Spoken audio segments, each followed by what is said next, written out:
చేద్దాం. ధ్యానము అనే పాయింట్ గురించి మళ్ళీ కాసేపు వివరిస్తాను. అబ్జర్వేషన్, కాన్సన్ట్రేషన్, మెడిటేషన్, లయ 4 విషయాల గురించి క్లియర్గా తెలుసుకోండి. అదేంటంటే ఈ హాల్ అంతటిని నేను చూస్తూ ఉంటే దీన్ని అబ్జర్వేషన్ అనాలి తప్ప ధ్యానము అనకూడదు. ఇందులో ఎవరో ఒక వ్యక్తిని నేను క్లియర్గా పర్టికులర్గా గమనిస్తూ ఉంటే దాన్ని కాన్సన్ట్రేషన్ అనాలి తప్ప అబ్జర్వేషన్ అనకూడదు, ధ్యానము అనకూడదు.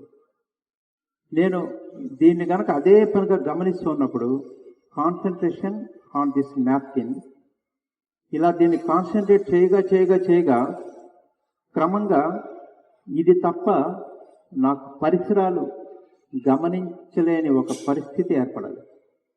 దీన్ని పతంజలి మహర్షి ప్రత్యాహార స్థితి అన్నారు.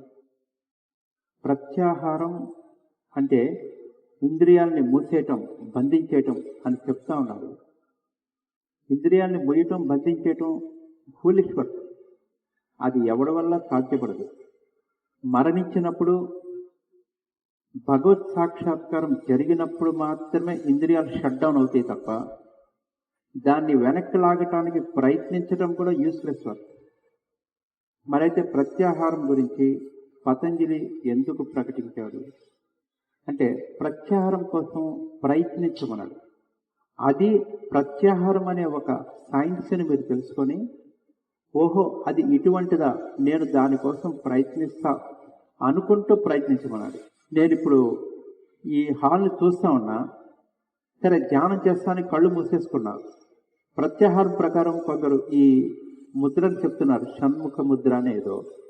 ఈ 2 వేళ్లతో రెప్పలు మొయ్యటం, ఈ 2 వేళ్లతో ముక్కును మొయ్యటం, ఈ 2 వేళ్లతో నోటిని బంధించటం, ఈ 2 వేళ్లతో చెవుల్ని బంధించటం చేస్తే ప్రత్యాహారం, ఇంద్రియ బంధనం అనుకుంటున్నారు. Useless work.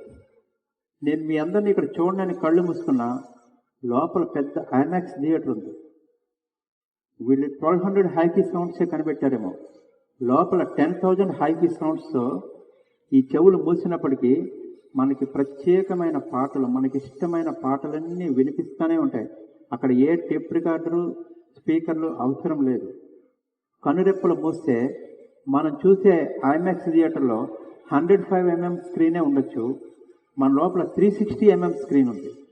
అందులోంచి భలే దృశ్యాలు కనిపిస్తూ ఉన్నాయి. కాబట్టి మీరు మనస్సుని నిగ్రహించకుండా, లేకపోతే చూపు మానేయటం అంటే ఏంటో తెలుసుకోకుండా కళ్ళు మూసుకొని చెవులు మూసుకొని ప్రయోజనం లేదు.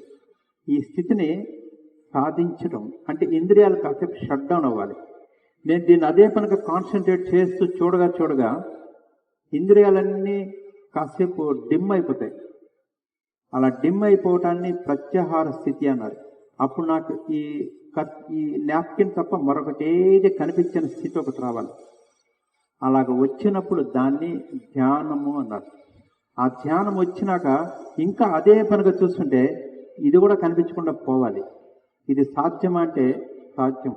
ఇది కూడా కనిపించకుండా పోయినప్పుడు దాన్ని సమాధి అన్నారు. అటువంటి స్థితిని కనుక నేను సంపాదిస్తే ఈ నాప్కిన్లో ఉన్న థ్రెడ్స్ ఏంటి, అది ఎవరు అల్లారు, ఏ మగ్గాల మీద తయారైంది, దీనికి వేసిన రంగులేంటి, ఇది ఏ కంపెనీలో తయారైంది, అసలు దీంట్లో ఉన్న పత్తి ఏ చెట్ల నుంచి వచ్చింది, సర్వం ఈ మైండ్లో చక్కమని ఒక దృశ్యంలాగా కనిపిస్తుంది అని యోగశాస్త్రం చెప్తుంది. ఇది ఎంత మాత్రం అబద్ధం కాదు. ఈ స్థితిలో సాధించకుండా నేను అది చెప్తా, ఇది చెప్తా, ధ్యానం చెప్తా, భజన చెప్తా అంటే ఫూలిష్నెస్. మహాత్ములు ఈ విషయాలన్నీ మనకి చాలా చక్కగా వివరించి ఉన్నారు.